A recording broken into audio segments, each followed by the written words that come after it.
இந்த மாமா சௌக்கியமா? Love you. இவ்வளவு நேரம் பொறுமையா இருந்தவங்க எல்லாருக்கும் என்னுடைய அன்பு.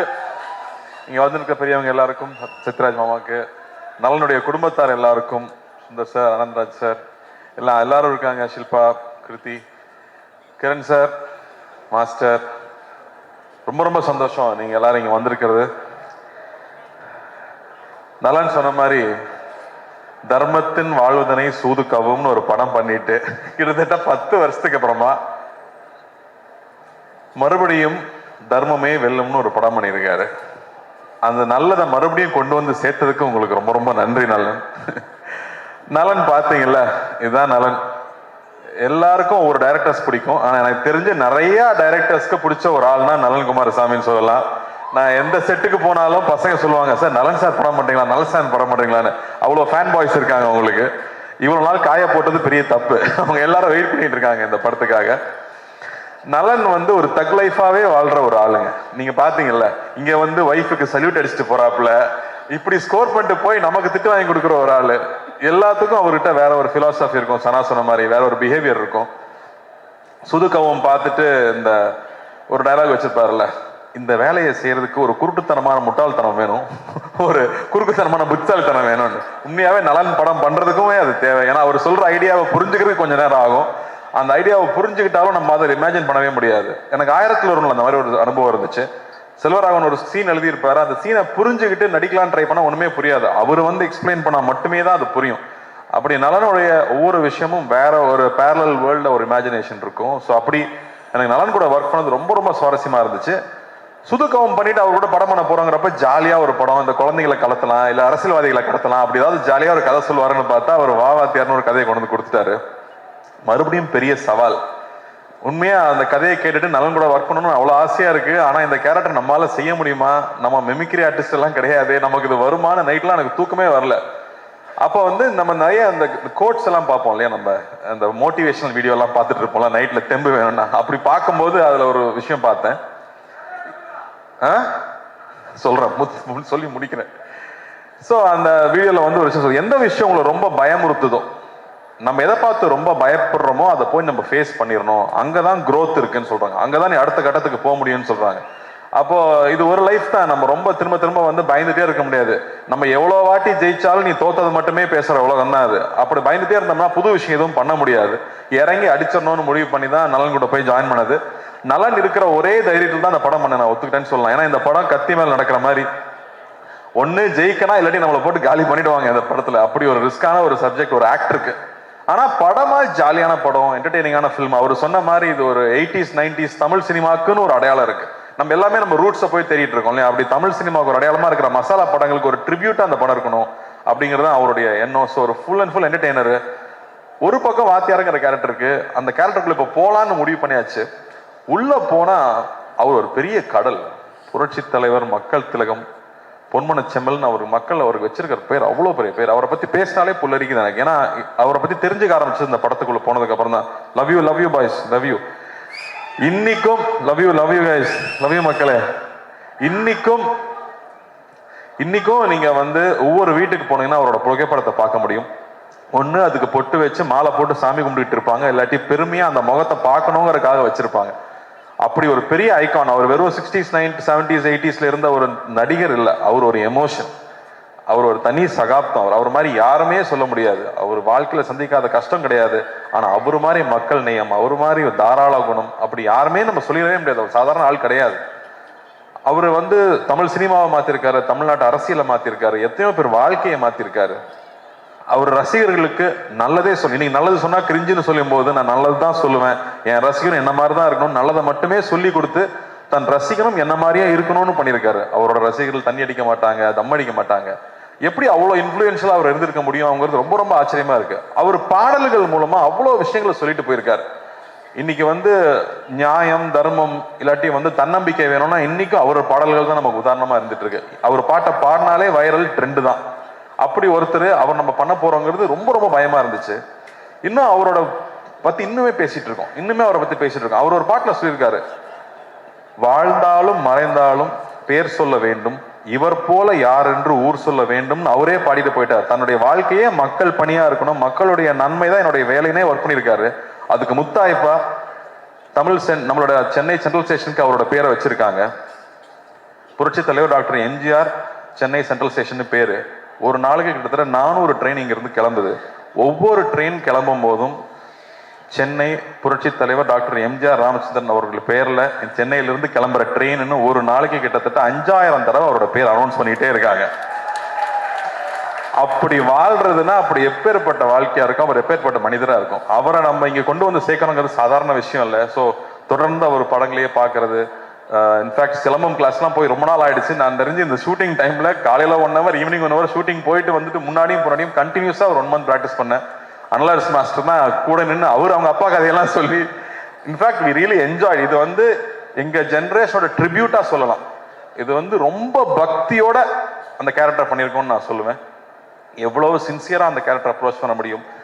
இந்த படம் பார்க்கும்போது அவருக்கும் அவருடைய ரத்தத்தின் ரத்தமான ரசிகர்களுக்கும் என்ன உறவு இருந்துச்சு அப்படின்னு நீங்க கொஞ்சம் புரிஞ்சிட்டீங்கனாலே நாங்க பெரிய சக்சஸ் நம்புவேன். இதுல அவ்வளவு என்டர்டைன்மெண்ட் இருக்கு, அவ்வளவு ஜாலி இருக்கு. அதை தாண்டி அந்த அற்புதமான ஒரு ரசிகனுக்கும் அவனுடைய ஒரு தலைவனுக்கும் இருக்கிற உறவு இருக்குல்ல, அன்கண்டிஷனல் உறவு இல்லை. நீங்க எங்களுக்கு கொடுக்குற அன்பு அன்கண்டிஷனல் அன்பு. எதுவுமே எதிர்பார்க்கல, நான் உன்னை பார்த்தா போதும், நான் உன்னை பத்தி பேசினா போதும்னு நீங்க இருக்கீங்கல்ல, அதுக்கு நான் எவ்வளவு கோடி கொடுத்துட முடியும், அந்த அன்புக்கு எவ்வளவு கோடி கொடுத்துட முடியும்.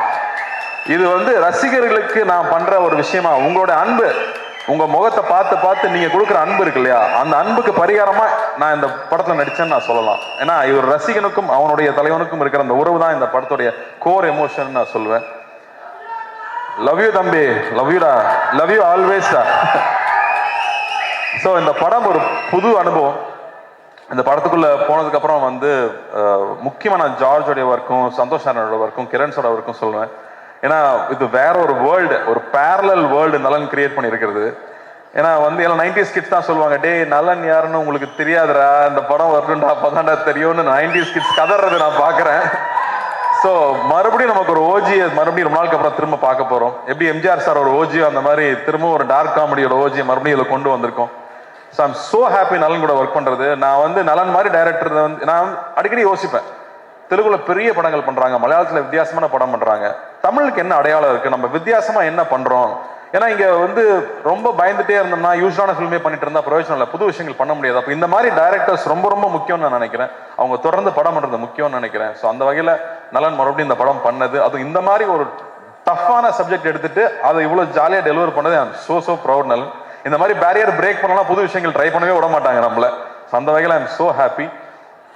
அண்ட் இந்த படத்துல வாத்தியாரா இருக்கணும்னு எல்லாம் சொல்லிட்டாங்க. ஆனா அதுக்கான மேக்கப் போடும்போது அவ்வளோ பயமா இருக்கும், பயந்தே நடிச்சிருக்கேன். பூர்ணிமா தேங்க்யூ. ஐ திங்க் ஒவ்வொரு காஸ்டியூமும் ஒரு 10-15 தடவை கரெக்ட் பண்ணியிருப்போம். பொறுமையா ஒவ்வொன்றும் பர்ஃபெக்ஷன் வர வரைக்கும் பண்ணி கொடுத்துட்டே இருப்பாங்க.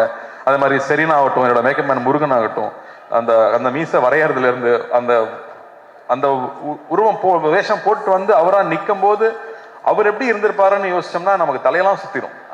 அவரை பத்தி கேள்விப்பட்ட கதைகள், அவ்வளவு கதைகள் வந்துட்டே இருக்கு. இன்னும் நல்லா அழகா சொல்லிட்டு இருந்தாப்ல. ஒருத்தர் பத்தி விசாரிச்சோம்னா ஒரு 10 கதை சொல்லுவாங்க சார், அவரை பத்தி மட்டும் விசாரிச்சா எங்க போனாலும் கதையா வந்துட்டு இருக்கு. அவர் மக்களுக்கு போய் செஞ்ச விஷயங்கள், மக்களை போய் தொட்ட விஷயங்கள் 1-2 சொல்ல முடியாது, அவ்வளவு இருக்கு. ஒரு உதாரணம் சொல்றேன், அவருடைய கான்வாய் போயிட்டே இருக்குமா ராதாகிருஷ்ணன் ரோட்ல. அப்ப கால் இல்லாத ஒருத்தர் அங்க டெய்லி நின்று காலில் பாப்பாராம். கார் போகும்போது, எப்பா டெய்லி காலில் நிக்கிறியா, எதுக்குப்பா இங்க நிக்கிறான்னு கேட்டதுக்கு அவருன்னு உன்னை பார்க்கவா போறாரு, வண்டி வேகமா போகுதுன்னு சொன்னதுக்கு அவர் சொன்னாராம், கோயிலுக்கு நம்ம போறோம், சாமி நம்மளை பார்க்கணும், நான் போறோம், நாம தானே சாமியை பார்க்க போறோம், நான் தான் அவரை பார்க்க வந்தேன்னு சொன்னாராம். இப்படியே போயிட்டு இருந்த கார் ஒரு நாள் நின்றுருக்கு. அவரே இறங்கி வந்திருக்காரு, கையில எவ்வளவு பழந்ததுன்னு தெரியாது, எடுத்து கொடுத்துருக்காரு, கடை வச்சு பொழைச்சிக்க, பீடி சிகரெட் விற்க கூடாதுன்னு சொல்லியிருக்காராம்.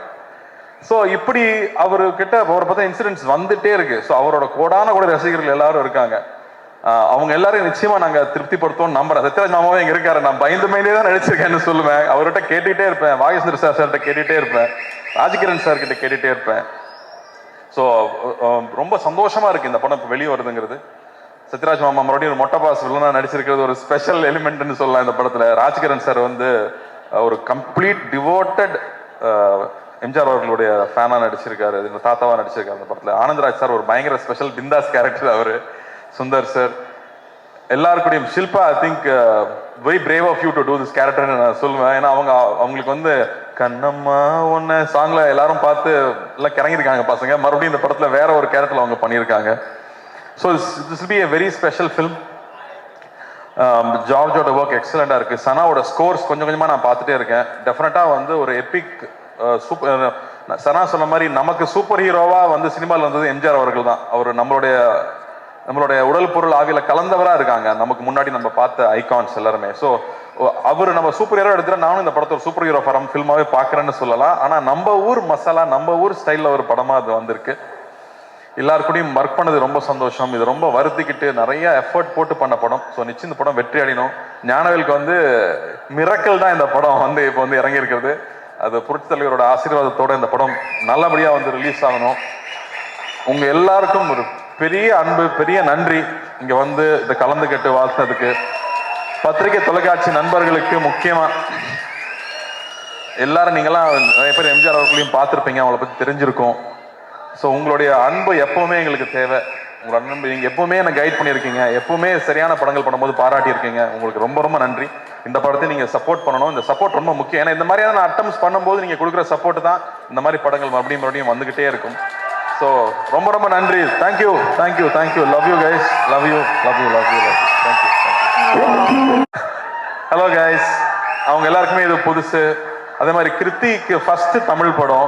எல்லாரும் கீர்த்தின்னு கூப்பிடுறாங்க. எனக்கு கோவம் வரும், அது கிருத்திங்க அப்படின்னு. அதுவும் இல்லாம அவங்க வந்து நான் சின்ன வயசுல இருந்து உங்க ஃபேன்னு சொல்லி நம்மளை வெக்கப்பட வச்சிருவாங்க. செட்டுக்கு வந்து நம்மளை வெக்கப்பட வைக்கிற ஒரே ஆள் கிருத்தி தான். அவங்களை பாக்குறக்கே பயமா இருக்கு எனக்கு. All the best Kriti. ஒரு கிரேட் டான்ஸர். ஃபர்ஸ்ட் டே ஷூட்ல வந்து அப்படி கால் மேல கால் போட்டு உட்காந்து what can I to for you அப்படிம்பாங்க. நம்ம ஜாலி டு மீட் யூன்னு சொல்லணும். I think the way she carried herself. வரும் the way she researched for the character, the way she came and did it, அவ்வளோ அழகா பண்ணியிருந்தாங்க. you have a bright future, keep working hard. and இந்த இடத்துல நான் வந்து எப்படி நலன் வந்து சரண்யா பார்த்து சல்யூட் வச்சு ஒரு தேங்க்ஸ் சொல்லிட்டாரு, அது மாதிரி நானும் ரஞ்சினிக்கு ஒரு சல்யூட் வச்சு தேங்க் பண்ணிக்கிறேன். ஏன்னா அவங்க சப்போர்ட் இருந்தாதான் நம்ம இங்க வந்து வேலை செய்ய முடியும். அதே மாதிரி ஞானவேலுக்கு இந்த படம் பெரிய வெற்றி அடையணும், பெரிய லாபம் தரக்கூடிய படமா வரணும்னு நான் ஆண்டவனை வேண்டிக்கிறேன். Thank you thank you thank you. Ravi, thanks for coming. Thank you thank you thank you. And Karthi sir, அதே குரல் ஒரு அழகான கேள்வியோட உங்களையும் சந்திக்கணும் நீங்க இருக்காங்க. வாங்க சார், வாங்க ப்ளீஸ். தம்பி கார்த்தி, ஐயோ எப்படி இருக்கீங்க? நல்லா இருக்கேன் ஐயா. 1001 திரைப்படத்துல என்னுடைய ரசிகனா நடிச்சேன். பொன்னியின் செல்வன் திரைப்படத்துல நான் ரொம்ப ஆசைப்பட்ட வந்தியத்தேவன் கதாபாத்திரத்துல பல வருஷம் கழிச்சு அது உங்களுக்கா அமைஞ்சது. நடிகர் சங்கத்துல நான் இருந்த பதவியில தான் நீ இருக்க. நமக்குள்ள எவ்வளவு ஒற்றுமை பார்த்தியா? உண்மையா சொல்லணும்னா உங்க ஆசீர்வாதம் எப்பவுமே எனக்கு வேணும். நான் பல நாள் பல சோதனைகள் இருக்கும்போது உங்களை நினைக்காம போனதே இல்லை. அந்த ஷார்ட் டைரக்டர் ஆக்ஷன் சொல்றதுக்கு முன்னாடி ஐயா நீங்க உள்ள இருந்து நடிச்சுக்கங்கன்னு சொல்லிட்டு தான் ஒவ்வொரு ஷாட்லையும் நடிச்சிருக்கேன். ஸோ வந்து மானசீகமா அவரை நான் தலையிலிருந்து கும்பிட்டுக்கிட்டே இருந்திருக்காங்கிறது தான் உண்மை. உங்களை வணங்கிட்டே தான் இருந்திருக்கேன். என்னோட ஆசீர்வாதம் உனக்கு எப்பயுமே இருக்கும்.